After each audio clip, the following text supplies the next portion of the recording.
오늘 저는 이제 하나님께서 받으시는 영적 예배 세 번째, 그리고 예배에 대한 이제 마지막 설교를 드리려고 합니다.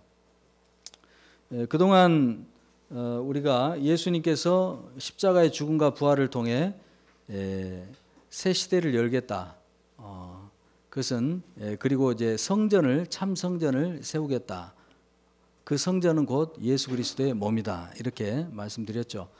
그래서 예수 그리스도를 모시는 우리 모두가 다 모바일 성전이라고 했습니다. 움직이는 성전입니다.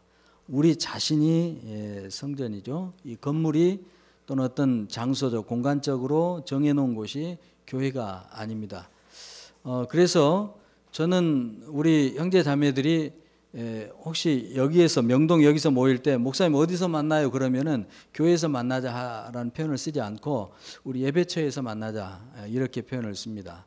우리가 너무나 이렇게 건물이 교회라는 것에 익숙해져 있어가지고 교회에서 만나자 하는데 저는 아무튼 의도적으로 그렇게 좀 써보고 있습니다. 그래서 모바일 성전이 움직이는 성전이죠. 그래서 움직이는 성전의 주기능은 예배하는 기능입니다. 그래서 예배도 모바일 예배가 되는 것이죠. 예수님께서 사마리아 여자를 찾아오셔서 이제 새 시대에 정말로 제대로 드리게 될 예배를 가르쳐 주셨습니다. 그것을 예수님은 영과 진리로 드린 예배다 이렇게 소개를 하셨어요. 영과 진리로 드린 예배라는 것은 성령에 의해 실체가 되는 것을 가지고 하나님께 예배하는 것, 이것입니다. 그것을 영과 진리로 드린 예배 이렇게 했고, 더 이제 바울은 로마서 12장에서 이것을 몸을 드리는 것이 영적 예배다 이렇게 더 자세하게 설명을 해 주었죠. 우리 몸을 하나님께 드리는 것이 영적 예배입니다. 우리 몸을 하나님께 드리면 성령께서 우리 몸을 사용하셔가지고 우리를 통해 하나님의 말씀이 우리가 사는 가정이나 직장이나 사람들 사이의 관계나 내가 있는 모든 곳에서 하나님께서 원하시는 하나님의 뜻이 그 말씀으로 여기에 기록된, 성경에 기록된 그 하나님의 뜻이 내 몸을 통해서 내 입과 내 손과 발, 내 제스처, 내가 섬기는 모든 것들, 내 행위, 이것들을 통해서 그 하나님의 뜻이 이루어지게 하는 것, 이것이 곧 예배다 이렇게 사도 바울이 설명을 해줬죠. 우리 몸을 하나님이 기뻐하시고 기뻐하시는 거룩한 산 제물로 드리는 것, 그것이 영적 예배, 영과 진리로 드리는 예배다 이렇게 나눠드렸습니다. 오늘은 공예배에 대해서 좀 살펴보려고 합니다. 지난 시간 모바일 워십은 개인적 예배죠. 주간 6일 동안 우리 형제 자매들이 각자의 삶의 현장이 흩어져서 각자 자기 몸을 드림으로써 하나님의 말씀이 이 세상 속에 실천되게 하는 것, 그 모바일 워십을 드렸습니다. 오늘은 이제 주일에 우리가 이렇게 모여서 함께 드리는 이 공동체 예배, 공예배에 대해서 나누려고 합니다. 누군가 저에게 이런 질문을 했어요. 목사님, 하나님을 부정하진 않지만 꼭 주일에 모여서 같이 예배 드려야 됩니까? 여러분은 어떻게 생각하십니까?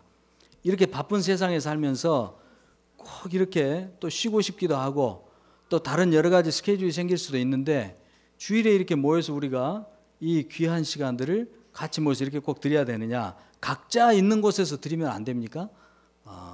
이런 질문을 하셔요. 이 질문에 대한 이제 우리 입장을 성경을 통해서 분명하게 정리할 필요가 있습니다. 그래서 오늘은 그것을 좀 나누고 싶습니다. 왜 모여야 되는가? 일단 모여야 됩니다. 공동체 예배가 드려져야 돼요. 왜 모여야 되는가? 히브리서 10장 25절에 보면 모이기를 폐하는 어떤 사람들의 습관과 같이 하지 말고 오직 권하여 그 날이 가까움을 볼수록, 그러니까 그날은 예수님의 재림의 날이죠. 심판의 날, 예수님이 재림하실 그 날이 가까움을 볼수록 더욱 그리하자, 더욱 모이기를 힘써야 된다 이렇게 히브리서 기자가 지금 이야기하고 있습니다. 예수님의 재림과 심판, 그리고 새 하늘과 새 땅, 새 예루살렘을 우리에게 유업으로 주시겠다고 하신 그 예수 그리스도의 약속, 그 약속에 대한 믿음의 소망을 우리가 굳게 잡고 가야 합니다. 그런데 흩어져서는 그것을 잡기가 어려워요. 여러분, 저는 이제 TV 프로그램 중에 제가 가장 좋아하는 프로그램은 동물의 왕국 이런 겁니다. 하나님이 창조하신 그 세계를, 생태계를 보는 것이 저는 굉장히 큰 기쁨이에요. 그런데 사자가 이렇게 사냥을 할 때요, 사자가 밀림의 왕이라고 아무거나 막 잡아먹지 않습니다. 이 사자도 먹이를 사냥하다가 만약에 조그만 상처라도 자칫 잘못 입으면 사자는 그 다음 사냥을 할 수 없게 되고 죽게 돼요. 그렇기 때문에 사자가 아무리 힘이 세지만 아무 것이나 막 사냥하지 않습니다. 옆에서 바로 뛰어놀고 있어도 사냥하지 않아요. 배고플 때 약하고 어리고 무리에서 떨어져 나간 것들, 그런 것들만 사냥합니다. 그래야 사냥 효율이 굉장히 높아지거든요. 이 우는 사자처럼 울부짖고 돌아다닌다고 사탄을 그렇게 표현을 했지 않습니까? 사탄이 흩어져 있고 이렇게 떨어져 있는 그 지체들, 이런 지체들을 공격합니다. 그렇기 때문에 우리가 모이기를 힘써야 됩니다. 모이기를 힘써야 되고, 또 왜 우리는 그러면 이 믿음의 소망을 굳게 잡아야 되느냐? 서로 모이기를 힘씀으로써 이 약속에 대한 믿음의 소망을 왜 굳게 잡아야 되느냐? 사탄의 목적은 우리가 이 소망을 잃어버리는 거예요. 우리를 하나님의 자녀 되게 하는 것을 만약에 사탄이 실패했다면 사탄은 거기서 중단하지 않습니다. 실패했다고 해서 사탄은 손 놓지 않아요. 그 다음 단계 작업을 착수합니다. 이 소망을 잃게 만드는 거예요. 예수님의 그 약속에 대한 소망을 놓고 잃어버리고 땅에 있는 것에 삶의 모든 것을 집중하고 살게 만듭니다. 그것이 사탄의 노림수예요. 우리들의 시선을 땅에 고정시켜 두려고 하는 그 악의 세력들의 공격이 끊임없기 때문에, 그리고 그 약속의 날이 가까우면 가까울수록 더 심해집니다, 여러분. 세상의 악은 갈수록 더 독이 더 오르게 돼 있습니다. 그렇게 돼요. 그러니까 갈수록 우리는 더 모이기를 힘쓰고 모여서 서로 사랑과 선행을 격려함으로써 그 약속에 대한 소망을 굳게 붙들고 같이 갈 수 있도록 해줘야 한다는 거죠. 사도행전 2장 46절 봐도 이런 말씀이 있습니다. 날마다 마음을 같이하여 성전에 모이기를 힘쓰고 집에서 떡을 떼며 기쁨과 순전한 마음으로 음식을 먹으라. 이 예루살렘 교회 당시 지금 상황을 알려주고 있는데요. 예루살렘 성전에 그때 초기 교회 성도들이 모이기를 힘썼는데 거의 날마다 모이기를 힘쓸 정도였어요. 물론 교회가 태어난 초기 상황이니까 그건 과도기예요. 지금 우리가 날마다 모여야 된다, 그걸 말하는 거 아닙니다. 예루살렘 교회가 그렇게 했으니까 우리도 날마다 모여야 된다, 그게 아니에요. 그렇게 하면 잘못하는 거예요. 예루살렘 교회는 교회가 처음 태어나는 그 상황이기 때문에 모이기를 힘썼는데 그때는 자기들이 필요한 만큼 모이기를 힘썼어요. 과도하게 모이지를 않았죠. 또 역사 자료들을 보면 기독교인들이 로마 정부의 그 무서운 핍박 속에서도 일주일에 한 날을 정해가지고 정기적으로 모여서 십자가에서 죽은 그 한 사람을 신으로 경배했다 하는 보고를 로마의 역사가들이 하고 있습니다. 우리가 모이기를 힘써야 되는 이 두 번째 이유는 뭐냐면, 우리 각자가 모바일 성전이지만 우리 다 성전입니다. 그러나 동시에 우리 서로가 연결돼서 더 큰 성전을 이루고 있기 때문에 모이기를 힘써야 되는 것입니다. 여러분, 같은 세포들이 모여서 조직을 이룹니다. 그리고 서로 다른 조직이 모여서 기관을 만들어요. 그리고 서로 다른 기관들이 신경이나 혈관이나 또는 힘줄이나 근육이나 이런 것들을 통해서 온전한 한 몸을 이룹니다. 그렇기 때문에 우리가 모이기를 힘써야 돼요. 근데 모이기를 힘쓸 때 그냥 모이는 것만 의미가 없습니다. 우리 서로가 몸의 지체들이 유기적으로 연결되고 결합되려고 하는, 다시 말해서 내가 세포다 혹은 내가 조직이라면 온전한 그리스도의 몸인 우주적인 한 교회를 이루기 위해서 우리가 그렇게 서로 한 몸 되고자 하는 목적성을 가지고 모이기를 힘써야 된다는 거예요. 각 부분들이 모이기는 모이는데 한 몸 이룰 목적 없이 그냥 모이기만 하는 것은 의미 없는 것입니다. 오히려 비극적인 거예요. 예를 들면 우리 몸이 이렇게, 우리 아이들이 이렇게 아름답고 예쁘고 그런 것은 모든 부분이 정말 딱 들어맞게 이렇게 한 몸을 이루고 있기 때문에, 그리고 그 목적에 맞게끔 생명활동을 하기 때문에 아름답고 이쁘고 좋은 거거든요. 근데 모든 부분들을 모아놓긴 했는데 연결되어 있지 않아 보세요. 그건 비참한 것이죠. 예. 다시 좀 정리합니다. 왜 우리가 모이기를 힘써야 되느냐? 우리 서로가 사랑과 선행을 격려해서 믿음 생활을 잘 할 수 있도록 우리가 북돋아야 할 필요가 있어요. 예. 두 번째는 우리가 한 성전을 이루어가고 있기 때문에 모이기를 힘써야 되는 것입니다. 그러면 왜 교회다 하면 모이기를 힘쓰지 않는 것처럼 보이는가? 교회다 모이기를 좀 힘쓰지 않는 것처럼 보이시죠? 예. 왜 그러냐면요, 그것도 잘 우리가 이해하고 가기를 원합니다. 예, 기존 전통교회의 비성경적 폐해 때문에 그렇습니다. 이게 무슨 말이냐면, 그동안의 전통교회들이 지나치게 장소적, 공간적 성전에 모이기를 힘쓰도록 그렇게 격려를 해왔어요. 예. 예를 들면 새벽 예배, 수요 예배, 금요 철야 예배, 주일 대예배, 주일 저녁 예배 또는 오후 예배, 또 열심인 교회들은 첫날 예배, 부흥회 있죠, 성경공 모임 있죠, 제자 훈련한다고 교회 나오라고 그러죠, 전도하러 가야 되니까 모이라고 그러죠, 셀 모임으로 또 모이라고 그러죠.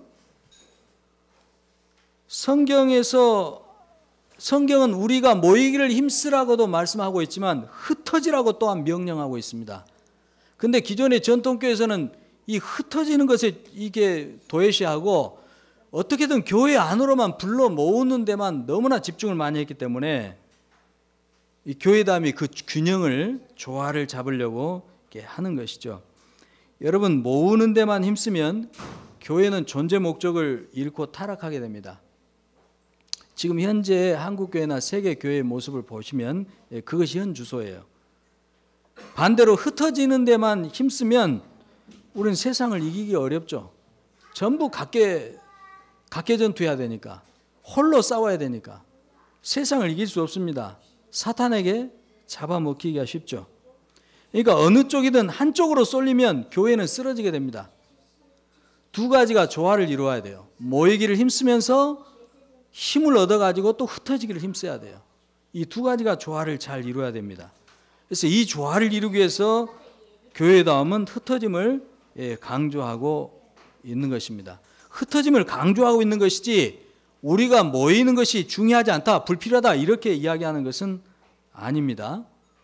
우리의 과제는 이 두 가지를 어떻게 잘 조화를 이뤄서 교회를 세우신 하나님의 목적이 이루어지게 할까, 이것이 우리의 주요 관심사입니다. 여러분, 지상에, 이 땅에 지금 세워져 있는 교회의 존재 가치는 세상에 있습니다. 세상이 없으면 지상교회도 있을 필요가 없습니다. 이 세상에 하나님께 의미가 없다면 우리를 여기 그냥 두지 않으십니다. 여러분, 이 땅에 살면서 힘들고 괴롭잖아요. 하나님께서 무슨 심술보도 아니시고 말이죠. 구원하셨으면 바로 천국 데려가 버리셔야지 왜 이 땅에 남겨놓으십니까? 이 세상의 필요 때문에 그런 것이에요. 그러니까 교회는 이 세상 때문에 이 지상교회가 있는 것입니다. 세상 때문에 주님께서 이 세상 한복판에다 자기 몸인 교회를 세우시고 하늘과 땅을 그 교회를 통해 하나로 이어놓으신 거예요. 세상이 뭡니까? 이 세상은 곧 사람이에요, 사람.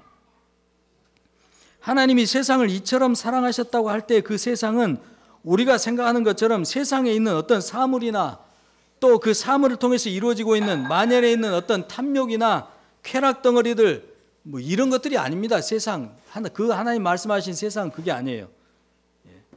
하나님이 사랑하신 세상은 곧 이 세상에 있는 사람들을 사랑하셨다는 거예요. 그러니까 사람이 곧 세상입니다. 세상이 곧 사람이에요. 꼭 지난번 대선에 누구 정치 유세 같은데, 성경에서 말씀하고 있는 세상은 사람이에요, 사람. 그래서 교회다움은 모바일 성전으로서 교회 원형을 회복하고 영과 진리로 드리는 모바일 워십을 주중 6일 동안 회복하고, 그래서 하나님이 세상을 사랑하신 것처럼 교회다움의 성도들도 가서 세상을 사랑하게 하고자 애쓰고 있는 거예요. 그것을 지금 계속 교회다움은 강조하고 있는 것입니다. 그러면 이제 우리의 모이는 문제는 어떻습니까? 우리 교회다움에 모이는 문제. 대부분의 교회와 다르게 교회다움은 일주일에 한 번만 모입니다.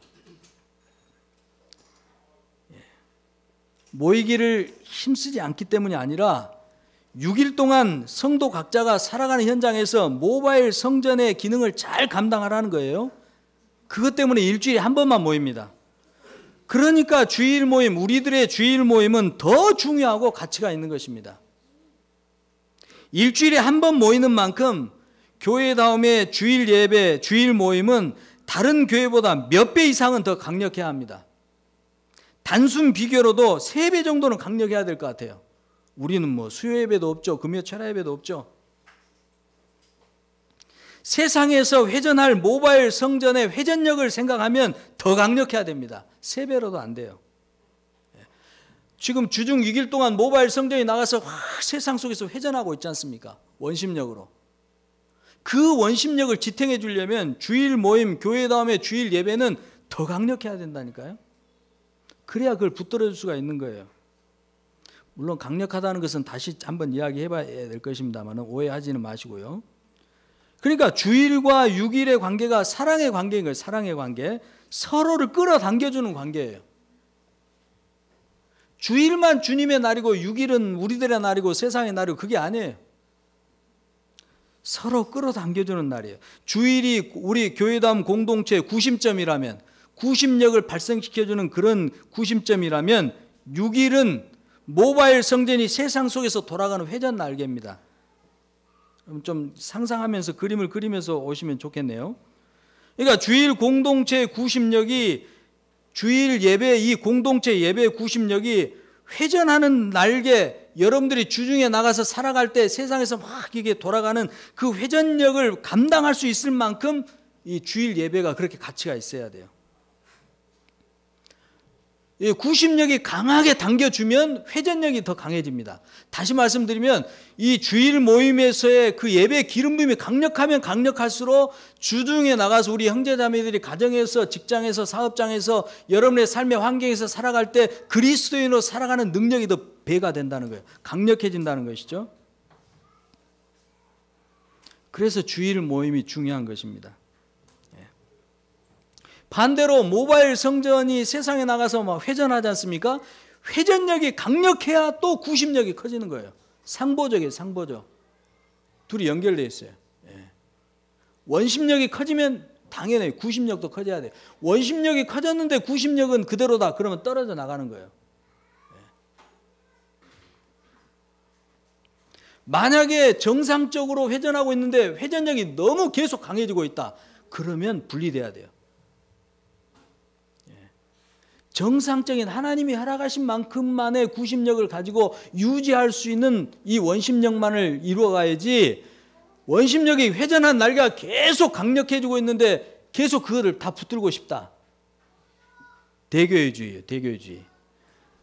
이제 우리 지체들이 나가서 뭐 전도도 하고 복음도 전하고 그러니까 사람들이 더 많이 모여든다. 그러면은 제가 봤을 때 성경이나 여러 가지 뇌생리학적이나 또 역사학적인 고고학적인 뭐 이런 다양한 이걸 검토해 종합해서 보면 맥시멈이 150명이에요. 150명. 한 교회가 가족으로서의 정상적인 기능을 해 나갈 수 있는 맥시멈 저는 150명으로 봐요. 제 개인적인 주관적 견해가 아니라 방금 말씀드린 객관적 증거들을 가지고. 그러니까 그것을 넘어서면 빨리 분리를 시켜야 된다고. 1000명, 2000명, 10,000명, 몇십만 명 이렇게 하면 안 된다는 거예요. 그러면 어떻게 되느냐? 이 원심력이 커지고 있는 이걸 붙잡기 위해서 불법이 동원돼, 불법. 이 하나님 허락하시지 않는 구심력을 막 일으켜야 되니까 불법이 동원되는 거예요. 그 불법을 교회 원형이 적발하고 있는 거예요. 교회 원형 책이 고발하고 있는 것입니다. 성경 공부, 전도 집회, 제자 훈련, 셀 모임, 그것들이 다 나쁘다는 것이 아니라 전부 불법적으로 활용됐다는 거예요. 여러분 주일 모임과 주중 모바일 이 회전 날개의 관계를 잘 이해하시게 되기를 바랍니다. 적정성이 있어요. 저는 적정성을 150명으로 보는 거예요. 맥시멈을. 주일 모임이 만약에 약화되면 주중 모바일 성전도 약해집니다. 반대도 마찬가지입니다. 원심력이 떨어지면 구심력도 떨어집니다. 여러분이 우리 형제 자매들이 주중에서 모바일 성전의 기능을 별로 잘 하지 않고 있다. 주일 예배 모임도 별로예요. 그러면 주일 예배 기름 부으시면 예배 사역자들이 일으키는 게 아닙니다. 물론 많은 역할을 하죠. 주일 예배 우리가 함께 모여 공동체 예배로 드린 이 예배의 기름 부음은 어디에 달려 있느냐? 주중에 우리 성도들이 모바일 성전으로 흩어져서 얼마만큼 몸을 드린 영적 예배를 드리느냐? 모바일 성전이 얼마나 강력하게 회전하고 있느냐? 세상 속에서. 그것이 곧 주일 예배의 기름 부음의 정도라고 보시면 딱 맞습니다. 그러니까 주중 모바일과 주일 모임은 완전히 하나로 묶인 짝이에요. 커플이에요. 커플. 한쪽이 약화되면 다른 한쪽도 약화되고 한쪽이 강화되면 다른 한쪽도 강화돼요. 그럼 우리는 주일 모임과 모바일을 어떻게 키울 것인가? 동시적으로 이렇게 합니다. 동시적으로. 주중 모바일과 주일 예배를 동시적으로 일으킬 것을 생각하셔야 돼요. 그렇게 해야 효과가 있습니다. 그래서 지난번에 나눠드렸던 것처럼 몸을 주중에 가정에서 직장에서 사업장에서 몸을 드리세요. 하나님께. 몸을 드리시기 바랍니다. 그리고 주일 예배에 오셨을 때 그 주중에 드렸던 그 몸의 마음을 그 감을 가지고 주일 예배 오셔서 보고하세요. 하나님께. 보고하시고 모바일 성전으로 살아가는데 힘들고 어려움이 있었으면 그때 나누시고 그때 선행을 격려하고 서로 사랑하고 북돋아주고 그런 것입니다. 모이기를 힘써서 사랑과 선행을 격려하라는 것은 인간적인 마음으로 막 이것만 이야기하는 것이 아니라 더 궁극적으로는 주중에 모바일 성전으로 살아가면 반드시 세상에서 핍박이 오거든요. 손해도 보고 괴로운 일이 많이 생기거든요. 그때 공동체가 모여서 그것을 용기를 북돋우자고 계속해서 그 길을 걸어갈 수 있도록 힘을 얻을 수 있도록 나 혼자가 아니구나. 이 씨름을 하는 자가 나 혼자가 아니구나. 우리 교회 공동체 같은 형제 자매들이 같이 이런 씨름을 해나가고 있고 나를 생각하면서 나를 위해 주중에도 기도해주고 있고 우리가 나를 든든하게 뒤에서 백업해주는 공동체가 있구나. 하나님 나라가 있구나. 이것을 주일 예배 때 확인시켜 주라는 것이죠. 여러분 우리 주일 예배 드리는 모습도 상당히 자유롭죠. 기존의 전통 교회들이 워낙 시간의 노예가 된 것 같고 어떤 형식과 틀에 갇혀져 있는 것 같아서 우리는 그것을 좀 많이 깨고자 하는 것입니다. 예배 시간 맞추는 것이 중요하지 않다는 것이 아니에요. 다시 시간을 강조하면 거기에 매이게 되기 때문에 어찌하든 자발적으로 모든 형제 자매들이 자원해서 자발적으로 예배 시간 맞추는 것이 아니라 더 일찍 나와도 되지 않습니까? 조금 더 일찍 나와서 교제하고 대화도 나누고 이 공간 안에 정리할 부분이 있으면 같이 정리도 하고 그럼 더 좋잖아요. 그러나 목사들이 시간 이야기하지 않는 것은 자칫 잘못하면 옛날로 또 돌아가니까 그러니까 답답할 때가 때로는 있지만 그냥 있는 것입니다. 시간이 중요하지 않다는 것이 아니에요. 사람의 적응력이 여러분 무섭습니다.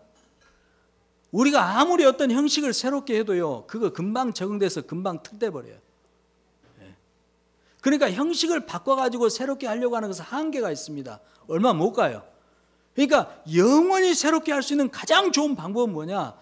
성령으로 하는 것입니다. 성령. 형식은 똑같아도 성령으로 하면 새 것이에요. 똑같은 찬양을 해도 성령으로 찬양하면 새 노래입니다. 우리가 무한정 새 노래 작곡해서 내놓을 수 없어요. 우리 한계가 있습니다. 어떤 것이든 성령으로 하면 다 새 것이 되는 것입니다. 그래서 이제 우리 교회담의 예배 때 이제 그런 걸 강조하지 않는다는 것을 여러분이 그렇게 이해해 주셨으면 좋겠습니다. 이제 하나님의 임재가 있는 공동체 예배에 대해 좀 나누겠습니다. 먼저 다시 좀 반복되는 듯한 느낌이 있는데 공동체 예배의 대전제는 뭐냐? 주일 공동체 예배를 잘 드리려면 성도 각자가 6일 동안 일상의 생활 속에서 몸을 드리는 영적 예배, 이게 온 상태, 생방송이 돼야 돼요. 온 상태여야 됩니다. 주중 모바일 날개가 활기차게 돌아가야 주일 공동체 예배도 하나님이 받으시는 예배로 잘 드릴 수 있어요. 여러분 창세기 4장에 아벨과 가인의 예배 제사를 아시지 않습니까? 하나님이 뭐라고 말씀하셨어요? 아벨과 그의 제사는 받으시고 가인과 그의 제사는 받지 않으신다.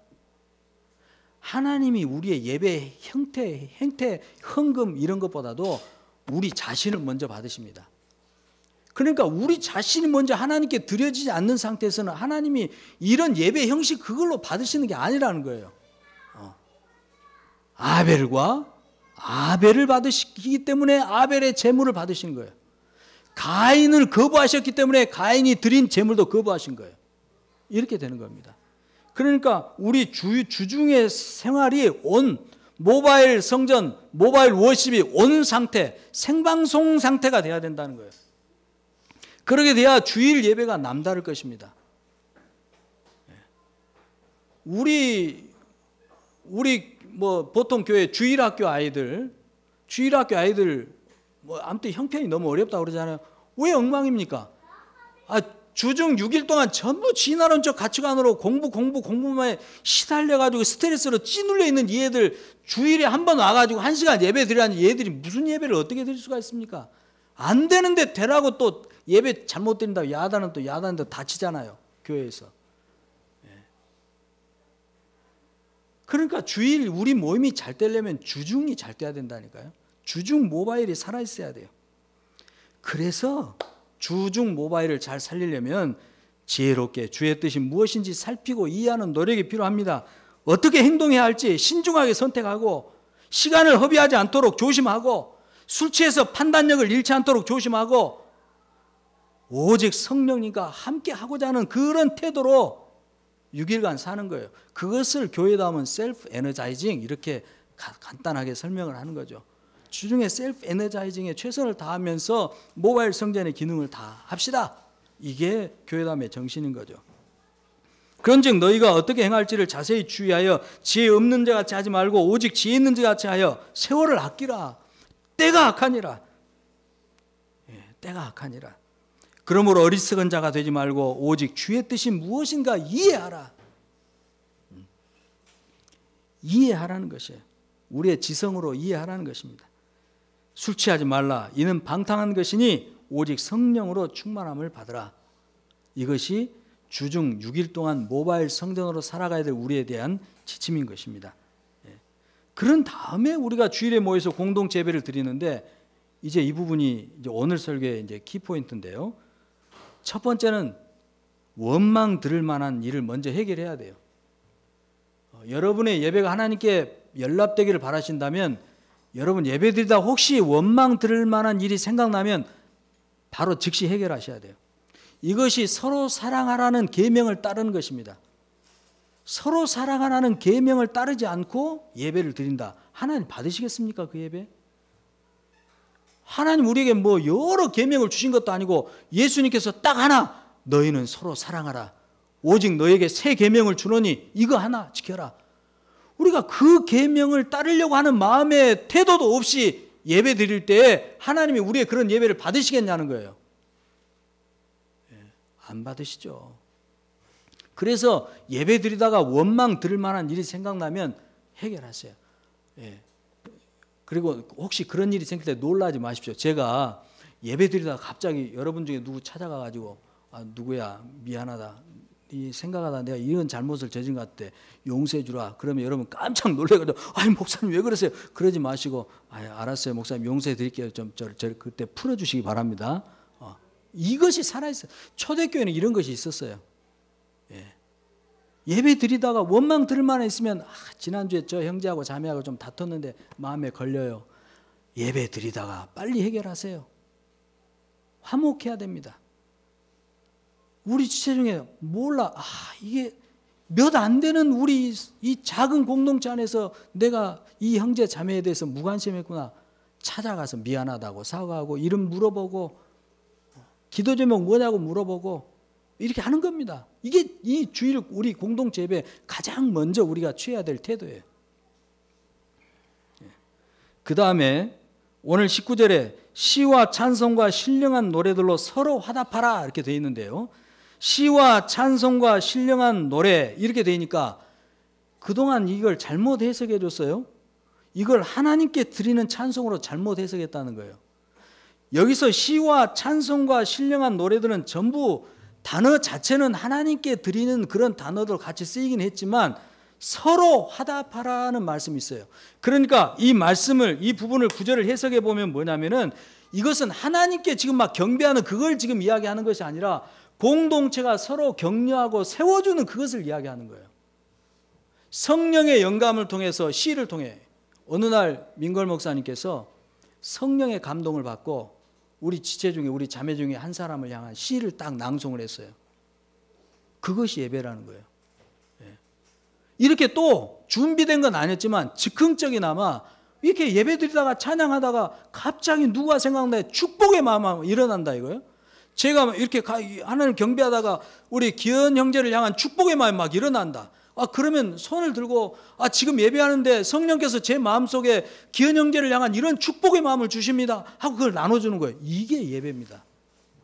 시와 찬송과 신령한 노래로 서로 화답하라는 거 그런 뜻이에요.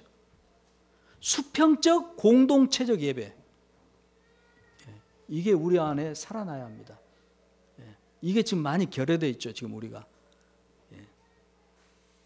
그 다음에 이 수평적 공동체적 예배를 드린 다음에 마음으로 주께 노래하며 찬송하며 순서가 이렇게 되어 있어요. 마음으로. 마음은 여기서 우리 영의 깊은 곳에서 그리스도를 경배하라는 것이죠. 이제 수직적이고 개인적인 경배로 넘어가는 겁니다. 이렇게 공동체가 다 이렇게 수평적인 예배를 드려서 하나로 똘똘 화목하게 뭉친 다음에 그래서 그 다음에 수직적이고 개인적인 예배로 하나님께 나가는 것이에요. 입술로만 부르는 노래가 아니죠. 마음으로 노래하는 것은 마음, 카르디아는 가장 깊은 곳을 말해요. 심장, 가장 깊은 곳. 마음은 가장 내적인 존재, 영을 말하고 바로 성령이 거기 계시죠. 그러니까 성령과 함께 그리스도를 경배하는 것입니다. 자기 안에 계시는 성령께 찬송하는 것이지 그리스도께 찬송하는 것이지 우리가 어떤 악보를 따라서 소리라는 물리력을 다른 사람에게 내가 찬양을 이렇게 잘한다는 것을 전하려고 이런 의도로 한다든지 또는 자기 만족이나 자아 도취에 빠져가지고 한다든지 아니면 하나님 귀에 들리도록 해야겠다고 내가 어떤 물리적 소리를 막 내려고 한다든지 이런 게 아니라는 거예요. 그것은 결과적으로 나오는 것들. 우리가 목청도 하이톤으로 막 이렇게 찬양, 높은 찬양, 이게 나오는 것도 우리 영의 감동을 통해서 우리 몸이 그렇게 반응해서 나오는 것이. 우리도 모르게 막 화음이 막 절로 이루어지잖아요. 저는 음악 교육을 받은 사람이 아니에요.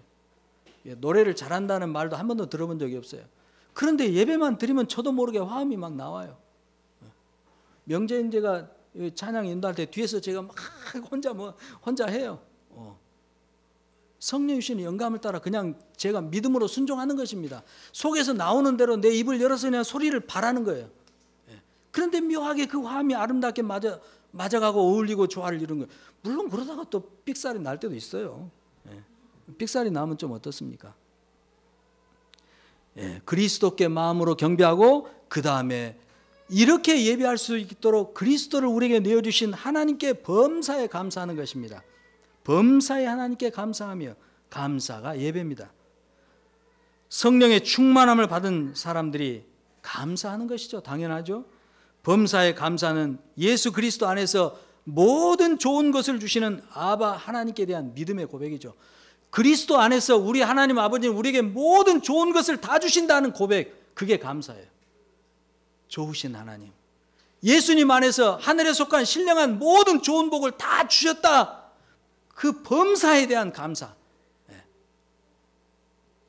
그리고 중요한 건 피차에 서로 복종하는 것입니다.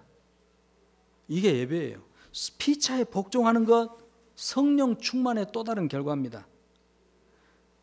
계속 제가 반복해서 말씀드리는 에베소서 5장 22절 아내들이여부터 시작해가지고 6장 9절에 상전들아 여기까지, 때로는 우리 마음을 불편하게 하는, 우리가 잘 못하니까 불편하게 하는 이 말씀이 성령 충만의 결과예요. 피차에 서로 복종하라. 어떻게? 아내들이여 자기 남편에게 복종하고, 남편들아 아내를 사랑하고, 상전들아 위협을 그쳐라. 종들아 사랑에 보이던 눈가림으로만 그렇게 하지 마라. 피차에 복종하라. 우리가 이렇게 성령 충만한 예배를 드리게 되면 그 공동체는 자기들의 정체성을 분명히 알게 됩니다. 우리 교회다움의 정체성이 좀 아직 여러분 자신 안에서 분명하지 않습니까? 그 예배를 회복하면 돼요. 예배가 회복되면 나의 정체성, 공동체 교회다움이라고 하는 공동체 안에서의 나의 정체성이 뭔가, 우리 교회의 정체성은 뭔가, 이것을 더 분명하게 알게 해줍니다.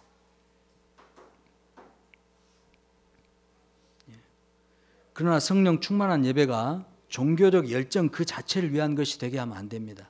조심해야 되죠. 공동체 그 자체 안에 함몰되게 해서도 안 됩니다. 이 세상에서 은둔하도록 조장하는 것이 돼도 안 돼요. 세상은 너무 힘들고 어려우니까 여기 모여서 여기가 좋사오니 여기에서나마 위로를 받고, 그게 아니라는 거죠. 그렇게 조장해 가서는 안 된다는 거예요. 그게 반대로 성령 충만한 예배의 결과는 뭐냐? 세상으로 뛰어 들어가는 겁니다. 사도행전 2장에 처음으로 성령을 받았던 제자들이 예수님 부활한 것을 보고도 무서워서 꼭꼭 숨어 있었던 그 제자들이 성령을 받고 제일 먼저 한 게 뭡니까? 뛰쳐나간 거예요. 세상 속으로 뛰쳐 들어간 거였어요. 성령 충만한 예배의 결과는 뭐냐면은 우리들 하고는 세상 속으로 돌진하게 만드는 겁니다.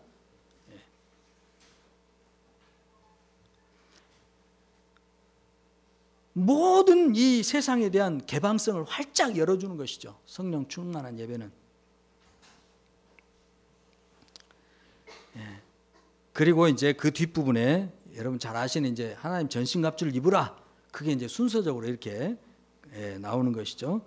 바로 세상에서 도피하는 삶을 살지 말고 오히려 세상과 적극적으로 관계하고 세상 속에서 하나님 나라의 백성의 삶을 적극적으로 살아가라. 하나님 전신갑주 입고 이렇게 해서 이 에베소서 순서가 이렇게 돼 있는 것입니다.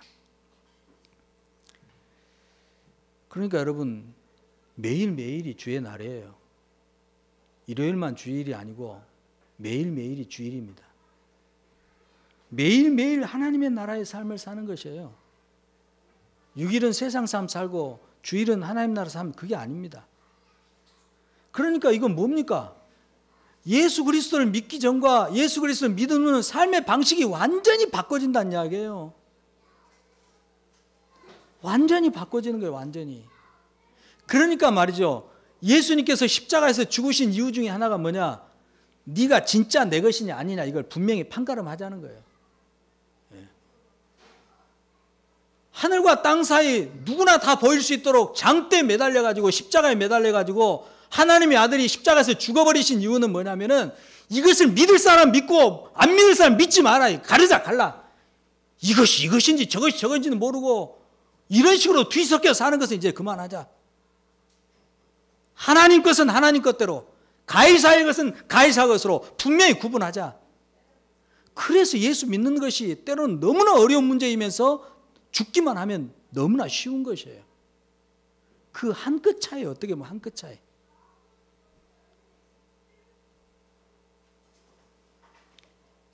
주일과 6일간의 관계는 그래서 사랑의 관계라는 거예요. 주중 6일은 주일을 끌어당기는, 그렇게 주일을 기다리도록 끌어당기는 거예요. 또 주일 이 한날은 주중 6일 동안 6일을 끌어당기는 거예요. 주일 안으로 막 끌어당기는 겁니다. 빨리 보고 싶다고.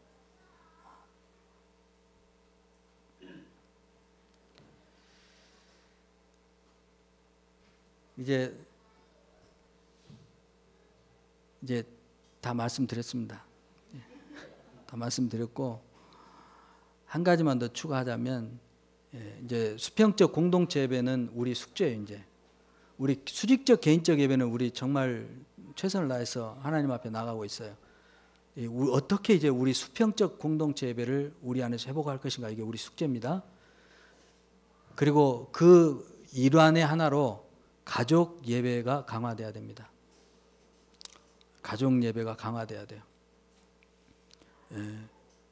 우리의 마음이 중요한 것이죠. 그러니까 우리가 모였을 때 저를 여러분들의 가족으로 좀 받아주셨으면 너무 좋겠습니다. 그냥 목사가 아니라 그 진짜 가족 아닙니까? 아니에요? 아닌데 아닌데 그런 것을 하자. 그게 아름답지 않냐? 이상적이고 멋지지 않냐? 그래서 그렇게 하자는 겁니까? 아니잖아요. 예수 그리스도 안에서 우리가 하나님의 한 가족이라고 에베소 성경이 말씀하고 있지 않습니까? 사실 가족인데 가족을 가족으로 받아 달라는 거죠. 제가 불합리한 것을 요구하는 것 아닙니다. 그 마음에 중요한 건 마음. 그리고 우리 모세학교 우리 자녀들이 함께 예배드리고 있는데요. 예배드려 지금 지루해서 나갔어요. 괜찮습니다. 그러나 모세학교, 사무엘학교, 교회당 공동체에 소속된 모든 이가 함께 한 자리에서 예배드린 것이 저는 중요하다고 생각합니다. 그것은 어떤 방편이 아니라 상황이 그렇게 되니까 이렇게 좀 드리자. 그게 아니라 교회다움이라면 추구해야 될 가치라고 생각합니다. 그렇게 예배드릴 때 불편한 점들이 많이 있을 수 있어요.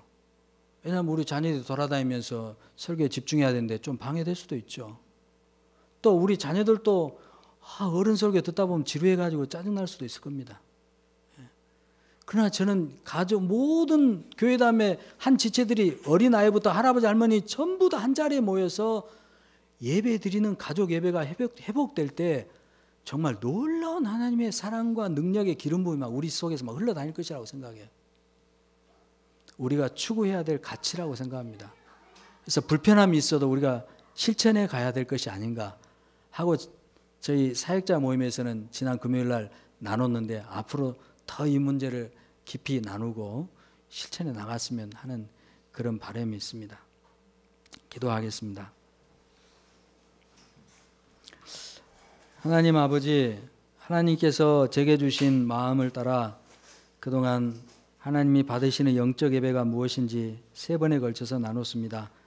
부족하지만 성령님 계속해서 우리 모든 형제 자매들의 그 마음속에 예배에 대한 갈증이 더 일어나게 해주시고 정말 우리가 먼저 하나님이 받으시는 예배자로 설 수 있도록 주일과 주중의 모든 시간들, 모든 삶들을 통해 늘 성령 하나님을 모시며 살아가는 저희들이 되는데 하나님 더 앞으로 나아갈 수 있도록 주님 저희들 이끌어 주시옵소서.